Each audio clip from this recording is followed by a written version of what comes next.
Reverend David Lima, the executive minister of the Interchurch Council, is involved in a lot of efforts to keep people in New Bedford alive and well, whether it's creating awareness about the opioid crisis or aiding the homeless. Reverend Lima is leading the community, really, working with others to shed light on issues that are plaguing New Bedford. Reverend Lima was among the first to call attention to the rash of suicides by young people in New Bedford. Among the first, he began a program to train people in the community, including teachers, on what to watch for so they could hopefully save a life. He's also one of the founders of the Greater New Bedford Suicide Prevention Coalition. Welcome, Reverend Lima.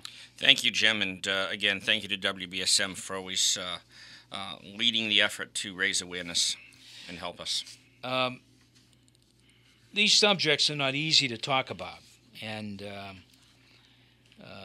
but you really were among the first to talk about this level of suicide by young people.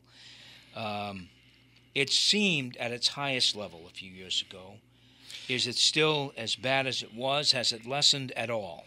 Well, in terms of youth, it's definitely lessened. We came together back in 2013 because of what gets termed a cluster. We had 5 youth, ages between 15 and 11, that had died in a 22-month period in the New Bedford area. Most people think that youth are the highest risk and highest rate. They are the highest attempts, but they are not the highest completed suicides, people that die. And that's one of the things that we're talking about with this documentary that's coming up, is how many people attempt and survive. There's a lot of hurting people out there, and sometimes they're at such a dark place that they think suicide's the only answer. It is a response, a permanent response, to what in many instances is temporary situations. But if a person has reached that perfect storm moment in their life, sometimes it's the only alternative they have, they think. So let's talk about the film a little bit. On Thursday, October 12th, a film called The S Word will be shown in New Bedford at Keith Middle School. The doors open at 6 and admission is free. What's the purpose of this film? Well, The S Word is a documentary made by an award-winning producer, director, Ann Klein. She, a couple of years ago, won awards at the Sundance Festival and others for her documentary called Of Two Minds, which was about people living with bipolar disease. What ends up happening is these are things that not a lot of us want to talk about. I mean, it's not common subject. Hey, did you hear about the suicide? That is about as far as it gets.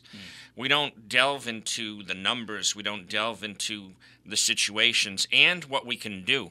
And that's the biggest thing that the Greater New Bedford Suicide Prevention Coalition wants to do, as well as the state coalition and the counties, is to raise that awareness and train people on those signs. Because invariably, that's what it always is. It's people said, I never saw this coming. But then when you have a conversation, they said, well, I should have seen that sign, and I should have seen that sign. And that's one of the difficulties. The S word is, again, people don't want to talk about suicide, so it's like hidden. And so Ann Klein definitely went right at it. You know, call it the S word, call it, that unspeakable thing that we don't want to talk about. And it's, in essence, is a story of folks that have attempted but survived.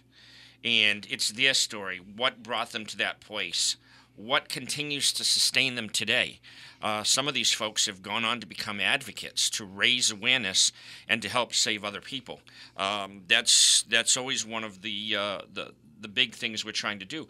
But they're still struggling with some of those internal issues that they've had to deal with. But now, when you do raise that awareness, now you have people that can help support you. And you can change legislation, you can change public perception. So instead of being a hidden secret, it becomes a situation that we as a community can join together and help out. So this is an attempt, really, showing this documentary is an attempt to start people talking about suicide. To talk about, well, maybe not necessarily suicide of itself, But the fact that there are a lot of hurting people, many that have mental health issues, everything from bipolarism, as I mentioned earlier, but depression, severe depression. Sometimes depression is temporary. I think we all at one time have experienced some. But sometimes it becomes clinical to a point of paralyzing people. It being able to understand what some of the signs, what some of the difficulties, what some of the things that need to be addressed, because again, suicide is that ultimate decision that gets made, but there's a lot of things that we can do, and that's what we want to do, is raise that awareness. Why did some of these people get to this place, and what is it we can do as a society, as a family, as a friend, to be able to help people not get there? And this film, which is to be shown on the 12th of October at Keith Middle School, doors open at 6. It's open to anyone, right? Young people, parents. It is open adults. to everyone. We do recommend, because of the seriousness of the message, and the parts that I have not seen every moment of the documentary myself, but I have seen great segments of it, and it's moving.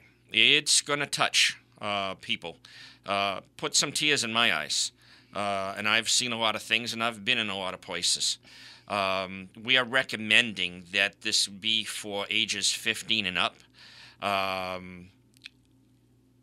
As a parent, if you have mature children under that age, I would invite you to bring them with you.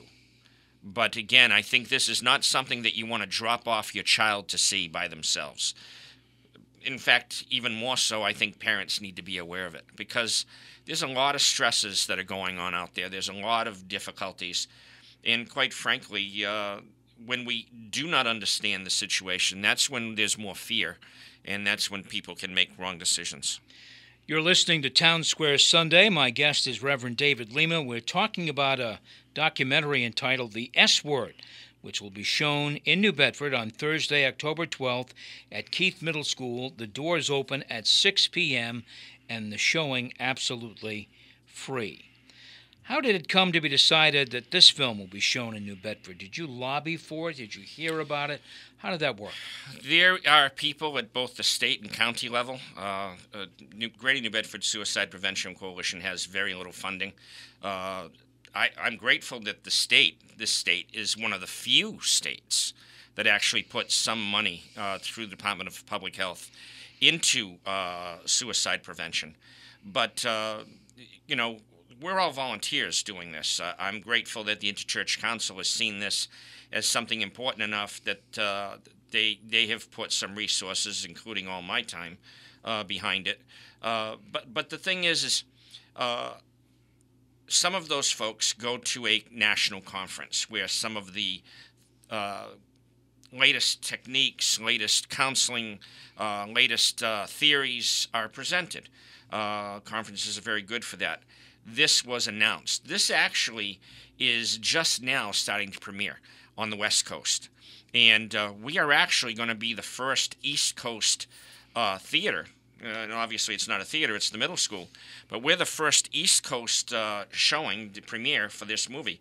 This will actually be shown 4 days in a row around the state, in different areas. There's going to be North Shore, it's going to be in Pittsfield, Wakefield, Worcester. Exactly. And following showing in New Bedford. That's right. We are the premiere. We are the first. And so, again, knowing how well the documentary that she did of Two Minds and what that means, the belief this could be something very, very prominent in being able to help people understand. If I can just give you one statistic, I personally, along with a couple of other people assisting, have trained over the last couple of years about 2,500 people in suicide prevention. And this includes not only teachers, but business people. Businesses, churches. We're always reaching out to youth groups, leagues, dance studios. Some of the people that have died have come from all walks of life. And so we'll go anywhere to train anybody. We've been at Child and Family. We've been at DSS, DYS, Department of Youth Services.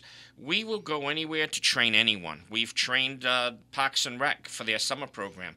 The community boating, asked us in to help with some of this.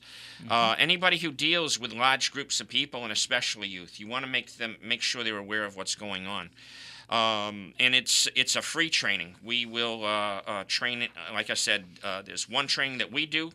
We can fit it in about an hour. It doesn't make you a counselor, but what it does do is it gives you the basics to be able to see, recognize, and get somebody to somebody else for help. But just some statistics to help you understand, especially around this movie, people that have survived an attempt. In our state, which is one of the lowest rates per capita, we had 608 completed suicides, people that died by suicide, the last year of official records. It always lags a couple of years. So this is actually 2014. 608 completed suicides. But that same year, there were 4,129 hospital discharges, people that had to be admitted because of self-inflicted or suicide attempts. And there were close to 7,000 emergency department visits for self-inflicted injuries that may or may not have raised to a suicide attempt, but was a serious enough to have hospitalization, even if it was just emergency room. That means that for 680 people that died, there was almost 11,000 people that injured themselves in either a suicide attempt or some other kind of effort that caused them pain. That talks about a seriousness that is if more of these people actually completed the suicide, what kind of numbers are we talking about? And the residual Thousands. devastation that occurs. The belief is that for every youth that dies, there's over 100 attempts. For the average, when you take all segments of society, for every person that dies, there's at least 25 attempts. How many people are affected by these things? How many people are affected in that residual waterfall effect? Somebody dies, it affects at least, the belief is 80 to 90 people. Workers, family, friends. But if somebody makes an effort and survives, how many people are affected by that too? And even more so because now a lot of people don't want to talk about it. They don't know how to help somebody. Many people get isolated because people are afraid to say the wrong thing. And so that's one of the reasons for this film coming here. We need to talk about it. It's not common language. If you and I are stopping to have a cup of coffee, you and I are going to be worried about the Red Sox tonight. We're going to be worried about the Patriots and their defense. Is Chris Sale going to show up that was in the beginning of the year, or the Chris Sale of the last few games? Those are the things we want to talk about. But there might be depression in my family. There might be something I'm going through that you may or may not be able to talk about. But if we're friends, if we're acquaintances, if we're co-workers, it's that effort to just a kind word, a caring thought. Sometimes it's, hey, you going through something? I noticed that there's something going on.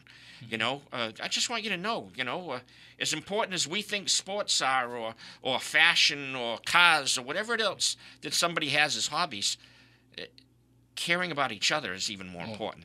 And that's, again, the purpose behind the S word, getting people to talk, open up about what certainly is difficult to talk about, but clearly it can make a difference here in this community. Your training, what was the number? 2,500? Well, in the last couple of years, we've trained about 2,500 people, and hopefully they're making a difference. There have been people that have come back to us to say that they had been able to use what they were taught to help people. Some that say they have saved lives. All right, one more time, the rundown on details for the S word. The S word, again, will be Thursday night, October 12th. The doors will be opening at 6 o'clock. It will be at Keith Middle School. in their auditorium, which is probably the premier facility in our area other than the theater. That's at 226 Hathaway Boulevard in New Bedford. If you go to our website, GNB, it stands for Greater New Bedford, gnbcares.org, you can find out not only more information about the S word, you can get more information on suicide prevention in general. We also are on Facebook at GNB-SPC, the acronym for Greater New Bedford Suicide Prevention Coalition.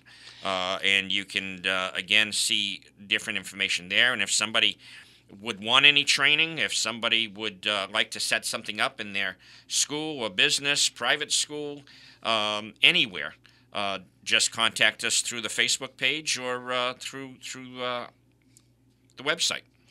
Our thanks to Reverend David Lima, the Executive Minister of the Interchurch Council of New Bedford. Hopefully, people will turn out for the S Word. It's coming up Thursday, October 12th. Come away with a positive message.